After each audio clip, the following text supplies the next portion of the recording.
merci à nos partenaires. Crowd Bar & Flair et Au Fin Palais, prêt à servir. Bonsoir tout le monde, bienvenue à Buvons Local. Cette semaine, on parle d'une entreprise familiale avec Louis qui nous a apporté un produit typiquement québécois. On parle ici d'un mousseux érable et framboise. Restez jusqu'à la fin pour voir ce que notre mixologue nous a préparé avec ça.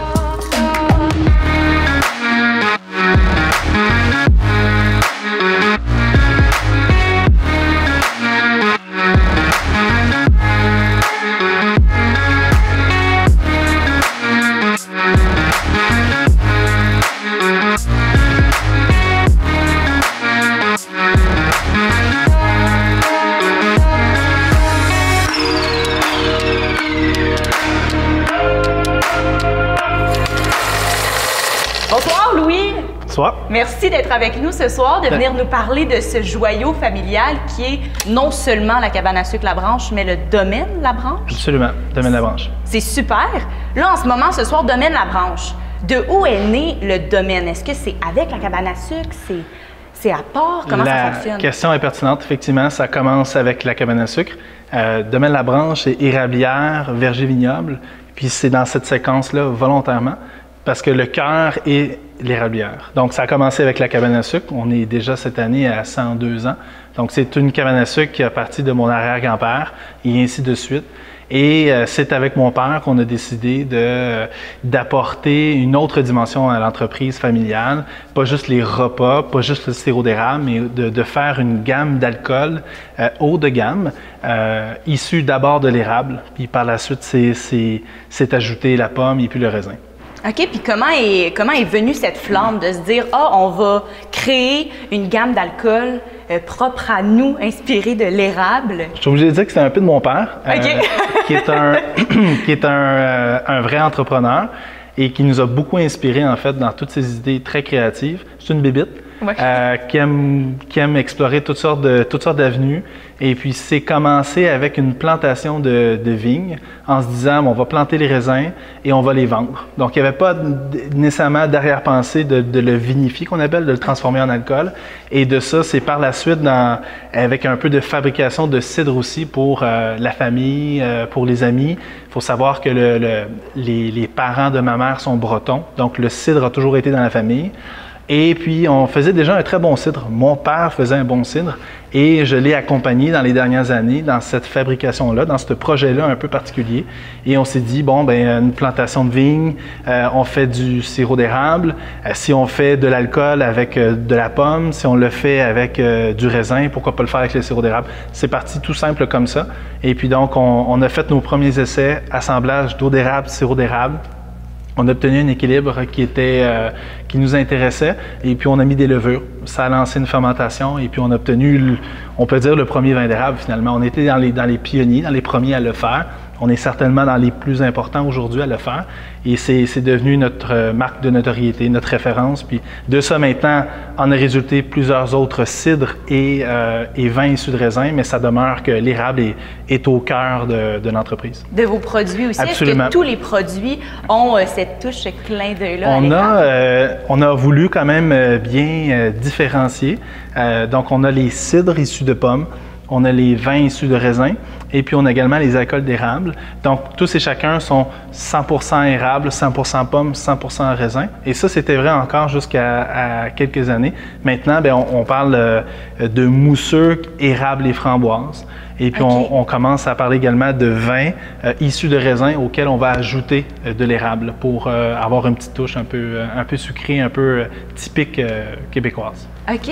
Puis en ce moment, le domaine La Branche, ça fait combien de temps que ça existe? Au-delà de la cabane à sucre, là, que vraiment vous vous êtes lancé dans Ça fait environ, on a obtenu notre permis officiel en 2011 et puis on a commencé nos premiers essais en 2009 en fait. Et donc la blague, c'est que j'ai aujourd'hui, ben, en fait j'ai eu la semaine dernière 31 ans. Ah, bonne fête! Puis en fait, j'ai commencé à produire les alcools à 18 ans. Dans les faits, j'ai peut-être commencé un petit peu avant, donc ça vous donne une idée, là, ça fait quand même quelques années qu'on le fait. La cabane à sucre, ça fait longtemps, mais l'alcool depuis l'âge de mes 18 ans. Puis là, en ce moment, en plus de ça, je vois qu'il y a plusieurs façons d'accompagner nos repas. Là, on peut avoir un produit en apéro, on peut l'avoir avec l'accompagnement du dessert du repas. Est-ce que c'est vraiment des produits pour chaque accompagnement? Vous en avez combien? C'est le cas. En fait, contrairement à ce qu'on peut penser, les gens, des fois, ont ils s'attendent à ce que le produit soit sucré, mais pas forcément en fait. Que ça peut être issu de raisins, de pommes, de miel ou de l'érable, c'est possible de résulter à des alcools qui sont secs en fait, donc sans sucre, sec ou demi-sec. Alors c'est pas quelque chose de sucré, de lourd. On est capable de faire des apéros tranquilles, donc sans bulles ou avec bulles.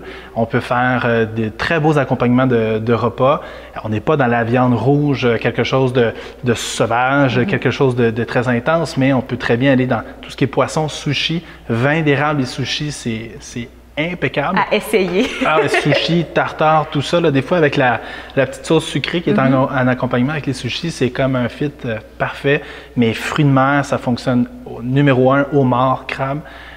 Sinon, ben, on est capable de laisser un peu plus de sucre résiduel, faire en sorte que les produits soient donc doux pour des accompagnements de dessert ou être un dessert en soi. Et sinon, ben, un peu comme la version finalement de gauche, qui est l'apéritif d'érable, le nom le dit. Alors, ça se prend en apéro ou en digestif. On est autour de 16 % d'alcool. Alors, il n'y a pas d'alcool ajouté, c'est 100 % issu de la fermentation, mais voilà quelque chose autour de ce qu'on appelle 60 grammes de sucre résiduel. C'est quelque chose de doux, de sucré, de très agréable en bouche, avec 16 % d'alcool. C'est pas trop fort, et puis c'est très, très versatile. Et puis, ça vient rechercher autant de clientèle féminine que masculine. Le mousseux étant généralement fait de raisins acides, indique un taux de sucre qui est assez important. Pour permettre aux consommateurs de mieux s'y retrouver, on a classé les taux de sucre en les mentionnant sur les bouteilles en 7 catégories, passant de brut nature à extra brut, brut, extra dry, sec, demi-sec et doux, passant de 3 grammes à 50 grammes de sucre par litre. Ah, puis là, ce soir, justement, on boit quoi en ce moment? Mousseux d'érable, rosé à framboise. En fait, c'est vraiment un mousseux d'érable auquel on a ajouté des framboises, parce qu'on est également producteur de fruits et légumes et biologiques. Alors, c'est une de nos spécialités, c'est une des activités de l'entreprise familiale. On parle donc d'une framboise biologique, c'est-à-dire une fermentation érable de sirop et d'eau d'érable auquel on ajoute des framboises en macération, framboise biologique. Et donc, il y a une belle fermentation qui se fait. Une fois que la fermentation elle est faite, on se retrouve avec un produit qui est sans bulles, auquel on ajoute du sucre, on ajoute des levures et on laisse le tout dans la bouteille. C'est ce qu'on appelle une méthode traditionnelle. Alors, méthode champenoise en Champagne, on va dire la méthode traditionnelle. D'où le nom. D'où le nom. Mais là, vous vous demandez sûrement, c'est quoi la différence entre un champagne et un mousseux qui sont pourtant tous les deux des vins effervescents? En fait, c'est simple. Pour qu'un vin effervescent soit considéré comme un champagne, il doit avoir été produit dans la région portant le même nom, située au nord de la France. Les 3 cépages autorisés pour la production d'un champagne sont le chardonnay, le pinot noir et le pinot meunier. Toutes les autres créations similaires sont appelées des mousseux. Et auquel il va y avoir un élevage de 9 mois qui va se faire en bouteille. 3 mois en cuve et puis par la suite, 9 mois en bouteille. C'est là que la prise de mousse va se faire. Ce qu'il faut savoir, c'est qu'une levure qui va consommer du sucre va donc le transformer en alcool et va dégager du CO2, du gaz carbonique. Dans le cas présent, le CO2 ne peut pas s'échapper. Il reste emprisonné à l'intérieur de la bouteille et la bulle va venir se marier à l'intérieur du liquide. C'est comme ça que la prise de mousse naturelle se fait en bouteille. Et donc, ça donne une méthode traditionnelle. Et donc, on parle d'un produit là, qui a un élevage de plus d'1 an. C'est quelque chose de très qualitatif. Et puis, si tu y goûtes, tu vas le voir tout de suite. Là, déjà, on l'a ouvert à l'avance. La bulle, elle est toujours là. La méthode traditionnelle, c'est pas une méthode auquel on ajoute une bulle. Donc, c'est très fin. À la bouche, c'est très agréable. Et c'est une bulle qui est fine. Là, on parle on va avoir quelque chose... Au nez, tu as de la framboise, tu as de la pomme grenade, tu as un petit côté un peu érable, évidemment. L'érable est toujours présent, donc il y a un côté un peu sucré, doux, réconfortant. Au 17e siècle, l'apparition de cette effervescence dans le vin n'est pas bien accueillie par tous. Certains la craignent et vont même jusqu'à l'appeler poison vert pour des cervelles frénétiques. Il a fallu attendre jusqu'au 19e siècle pour mieux maîtriser et comprendre l'effervescence et ainsi résoudre le mystère caché derrière. Le goût est incroyable. Il y a je pensais que l'érable allait être plus fort que ça, que vraiment on allait, tu sais, ça allait prendre ici, là, comme la tire d'érable. Oui. Mais c'est super doux, super bien. J'adore. Tout est une question d'équilibre finalement. On aurait pu laisser ça très sucré, mais ça fait en sorte que c'est lourd. C'est un apéritif, donc ça se doit d'être frais. C'est le cas. Il y a une belle fraîcheur. Et donc, érable, framboise, pomme grenade, il y a un peu de fraise. Donc, c'est comme une espèce de bouquet fruité, aromatique qui est très agréable, très rafraîchissant. Ça, c'est parfait. C'est pas quelque chose qui se boit l'hiver. Évidemment, c'est rosé, ça va être quelque chose de très festif, sinon estival. Sur le coin d'une bord d'une piscine ou quelque chose, une terrasse, là, ça serait parfait. On s'entend pour dire que les bouchons de bouteilles de mousseux sont beaucoup plus difficiles à ouvrir que les bouchons de liège ordinaires. J'ai un truc pour vous ce soir à la maison. Plutôt que d'ouvrir la bouteille en tirant sur le bouchon, saisissez-le avec une main, fermement, et tournez la bouteille avec votre main la plus forte. Et voilà, le tour est joué. Ah, et aussi, faites attention avec ces bouchons-là. Ils ont l'air inoffensifs vite comme ça, mais ils peuvent aller jusqu'à plus de 50 km/h. Avez-vous plusieurs sortes de mousseux aussi? Là, on a celui érable et framboise. Oui, en fait, ça demeure quand même ce produit-là qui est dans les plus populaires, qui est très récent. Ça fait moins de 2 ans maintenant qu'on le fait. 3 mousseux. Donc, mousseux érable framboise, un mousseux d'érable. Il n'y a pas de framboise ajoutée, donc quelque chose d'un peu plus droit, un peu plus traditionnel. Le goût d'érable est-il encore plus présent? Oui, le goût d'érable est très présent. Et une autre alternative qui est le cidre mousseux traditionnel, donc issu 100% de pommes. Encore là, c'est un assemblage de Cortland, de Spartan et de McIntosh. Un produit très frais. Puis, donc, pour les amateurs de cidre, ils sont très satisfaits. Puis de ce que j'ai vu aussi, ce mousseux, je ne sais pas si c'est celui-là en particulier, mais il y en a un qui a été médaillé plusieurs fois. Oui, en fait, je dois dire que la majorité de nos produits ont été médaillés, pas juste à la Coupe des Nations au Québec, mais également à tout ce qui est Finger Lakes, plusieurs fois des concours de Paris. On a fait plusieurs concours aussi en Californie, à New York, à Toronto. Donc, je pense qu'il y a une belle reconnaissance de la qualité de nos produits. Et je me dis, il y a toujours un petit côté un peu typique. Les gens goûtent et tantôt, on réussit à complètement les bluffer avec des vins d'érable qui rappellent un peu un vin blanc. Donc, régulièrement, avec notre conseiller en vin, on goûte avec lui et puis il est un peu bluffé parce qu'il se questionne dans quelle région de la France on est situé en termes de quel cépage et autres. Et puis pourtant, c'est de l'érable. Alors, l'érable est très versatile. Il y a une belle capacité à offrir toutes sortes d'arômes très complexes. Mais de notre côté, on a des produits qui goûtent l'érable et qui sont très riches. Ça fait en sorte que je pense qu'au niveau des concours, on réussit à se démarquer. En fait. Oui, parce que vous avez un produit du terroir. Là. On ne peut pas avoir plus québécois. Ça peut pas être plus québécois que ça. Non, c'est impossible. Que vos produits. Puis là, en ce moment aussi, la grande famille, les dégroseilliers, vous êtes plusieurs enfants. On est 6 enfants au total. Alors, on peut dire qu'on est 4 garçons à temps plein qui avons repris l'entreprise familiale, un 5e qui est à temps partiel, et puis ma sœur qui, on la taquine souvent en disant qu'elle s'est trompée, elle est en médecine, donc on essaie de la ramener un peu dans le bateau, mais elle est toujours là pendant la période des sucres. Elle a toujours été en cuisine avec ma mère. En fait, il faut comprendre que ma mère est encore la chef de la cuisine. Okay. Mon père, Monsieur Érable, qui s'occupe de la fabrication du sirop, et moi, je m'occupe de l'accueil. Alors, disons que durant la période des sucres, tout le monde est là. Mais c'est effectivement, c'est un peu, on peut dire, ce qui représente l'entreprise, c'est que c'est très familial, c'est un travail d'équipe. Et puis, donc, j'ai pas la prétention de dire que tout ça vient de moi. J'y apporte une grande contribution, beaucoup d'amour, beaucoup de passion, beaucoup de temps et d'énergie, mais c'est vraiment un travail d'équipe. C'est l'ensemble de la famille qui avons créé ces beaux produits-là. Ah, c'est incroyable. C'est des belles histoires à entendre, que chacun ait son poste comme ça, puis que ce soit vraiment un produit familial. C'est très complémentaire parce que mes parents sont encore présents à temps plein dans l'entreprise. Ils sont encore très actifs. Je dis souvent que c'est ma mère qui fait encore le plus d'heures dans l'entreprise. En dehors de ça, c'est que j'ai un frère qui s'occupe de la mécanique automobile agricole, j'ai un frère qui s'occupe des ventes, l'autre qui s'occupe de tout ce qui est aspect champ et puis finance, et puis moi qui s'occupe de l'aspect production d'alcool et puis agrotourisme. Donc, on a eu la chance d'être très complémentaires également.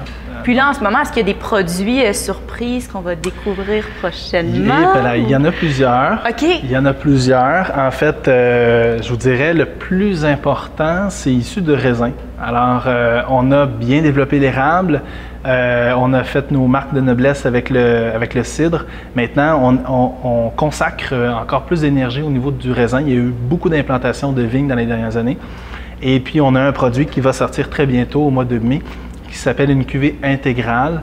Très, très simplement, la cuvée intégrale, c'est le raisin au complet, grappe entière, auquel on retire le dessus d'un tonneau de bois, parce que le dessus, les deux extrémités se retirent, et donc on fait la vinification en même le fût. Alors, toutes les étapes au complet se font dans le fût, les deux fermentations, et puis donc ça fait en sorte que le raisin est bien impacté par le bois. On a quelque chose de corsé, de rond, quelque chose de très complexe. Et ça donne un très beau vin rouge du Québec et puis ça devrait arriver assez bientôt. On est vraiment très fiers de ce produit-là. On parle des assemblages de Frontenac et de Marquette. Alors, c'est des cépages qui sont très implantés au Québec, qui réussissent merveilleusement bien à nos climats québécois. Là. Ah, on a super hâte de voir ça. Autour de mai? Autour de mai. Autour de mai. Ouais. Puis là, en ce moment, combien de produits offre le domaine Labranche? Vous en avez combien? Je ne les ai pas tous comptés. Non. OK, parce qu'on en est là. Oui, ça va vite. Il y a eu beaucoup d'essais et puis ça s'est avéré qu'en fait, chacun des essais a porté fruit, là, pour faire de mauvais jeu de mots, mais a été intéressant.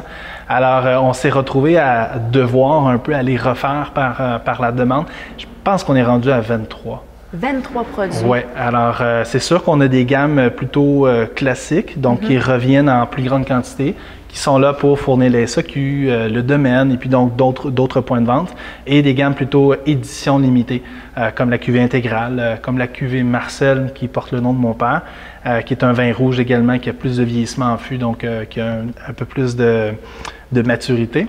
Et puis donc voilà, gamme classique, gamme édition limitée, puis c'est pas une fin, c'est juste un début. Il va y avoir d'autres produits qui vont s'ajouter certainement. Puis, où sont vos plus gros points de vente si on veut se procurer, là, que ce soit le mousseux rosé à l'érable, l'apéritif d'érable? On a connu une belle expansion dans les dernières années. Oui, on est en SAQ, c'est clair.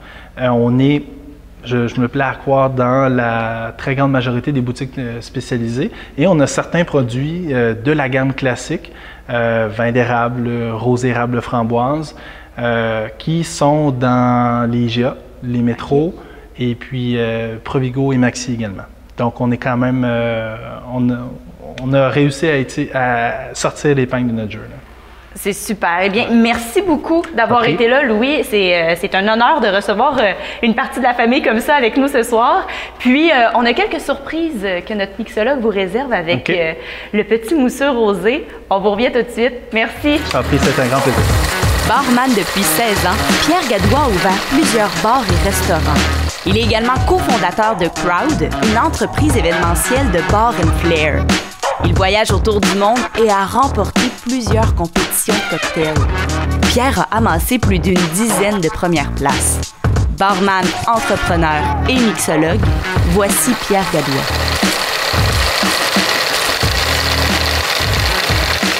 Alors, je suis super heureux aujourd'hui parce que j'ai reçu des bulles. Et pas n'importe quelle bulle, une bulle du domaine Labranche, du coin de Saint-Isidore. Et c'est une bulle framboise et érable. Alors, très québécois comme concept. Ça dit ici que la fermentation de l'érable et de la framboise est élevée en cuve d'inox pendant 2 ans. Donc, c'est pas un produit qui est simple à faire. C'est un produit qui a beaucoup de travail derrière tout ça. Aujourd'hui, on va se faire un petit cocktail plutôt simple à faire, qui serait facile à faire à la maison. Et on va se faire un cocktail un peu plus compliqué, là, comme si on était un mixologue d'un bar à cocktail parisien. Ça vous tente? Oui! C'est parti! Alors, premier cocktail, on remplit une flûte de glace. Le but, c'est de refroidir notre flûte. Alors, dans un verre de type Boston, on va ajouter, j'ai une purée de cerises, ici, cerise rouge. On pourrait également utiliser des cerises congelées, mettre ça dans le blender et puis ça nous ferait une belle petite purée de cerises rouges. Alors, on va en utiliser 1 once. Voilà.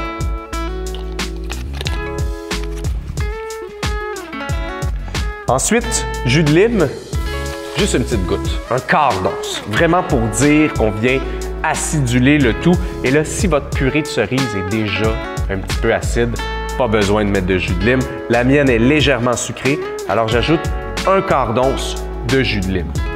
Quelques gouttes. On met de la glace.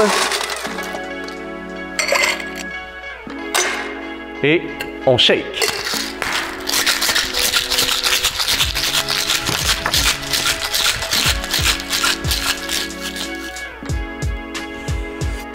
Voilà. On va venir se débarrasser de la glace qu'il y a dans notre flûte. Et on verse le contenant de notre shaker directement dans notre flûte. Ça fera pas beaucoup de jus, c'est normal. Voilà. C'est normal parce qu'on va venir allonger avec notre bulle framboise et érable. Regardez-moi la belle couleur. Parfait. Alors, pour la décoration, on va mettre une tranche d'orange sanguine. Et là, je vous montre un truc, OK? Vous voyez l'orange sanguine, il y a des petites taches rouges dessus. Ça va nous dire où sont nos belles tranches. Donc, où c'est plus orangé, les tranches vont être plus orangées, et où c'est plus rouge, les tranches vont être plus rouges. Alors, regardez ça. Wow! Comme ça, je vais couper simplement une demi-tranche et je vais venir faire une petite fente sur le côté comme ça. Regardez. Alors, mes chers amis, je vous présente mon cocktail inspiré d'un oiseau québécois, le rouge-gorge. Santé!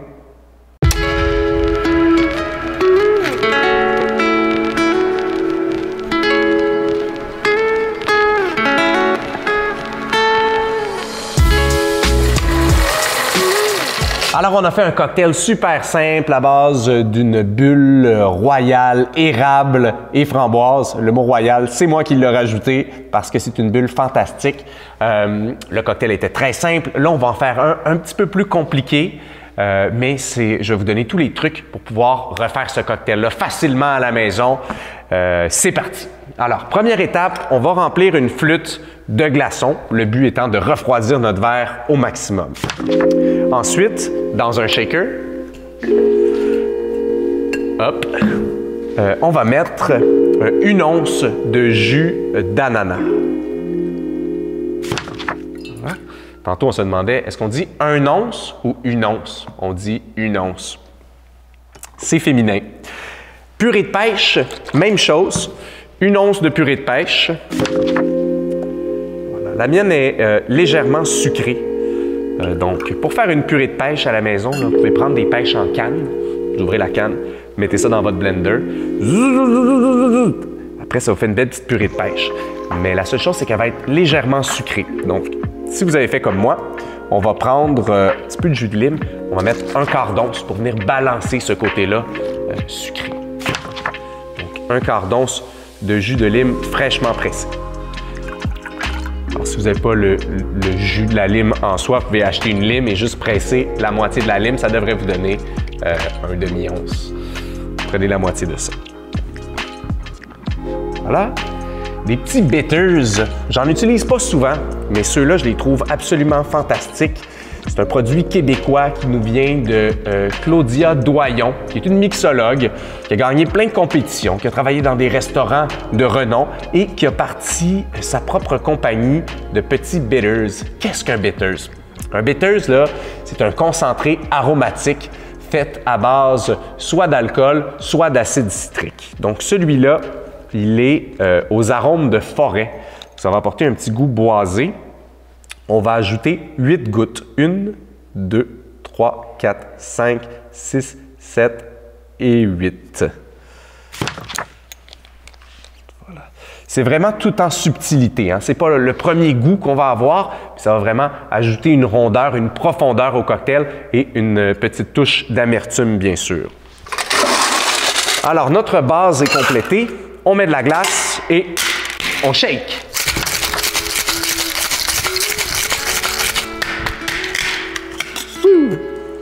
On goûte à notre recette. Délicieux. Alors, vous avez vu la technique que j'ai utilisée pour goûter. Fut un temps dans les bars, on utilisait des pailles et à chaque fois qu'on goûtait un cocktail, on jetait une paille à la poubelle. Donc, ça peut être une très belle technique pour éviter de gaspiller des pailles. Je vous la refais. On shake, on garde une petite goutte à l'intérieur de notre shaker qu'on va venir déposer sur notre main, tout simplement. Et comme ça, ça nous permet de goûter sans gaspiller de paille. Alors, la glace a fondu. On va se débarrasser de notre excédent d'eau, mais on va conserver les glaçons qui sont dans notre verre. On vient verser notre mélange sur le dessus.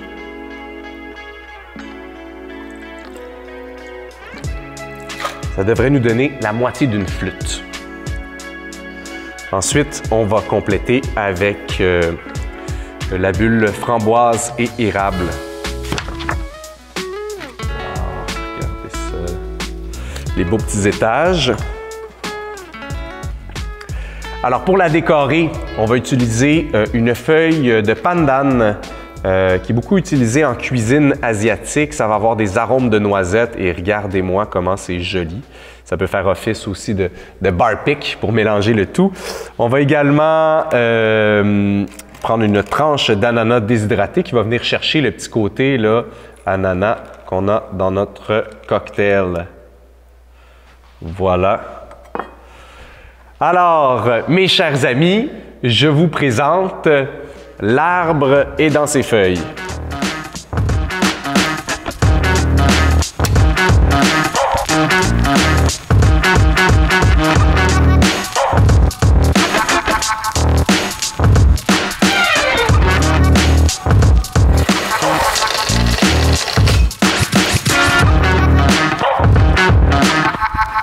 Je vous présente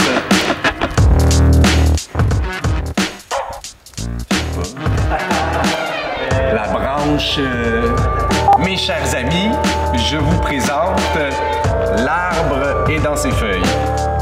Je sais pas pourquoi l'arbre est dans ses feuilles, man. J'étais comme la branche, ça te fait penser à quoi? Puis depuis le début, tous les noms, ils se créent genre là, genre.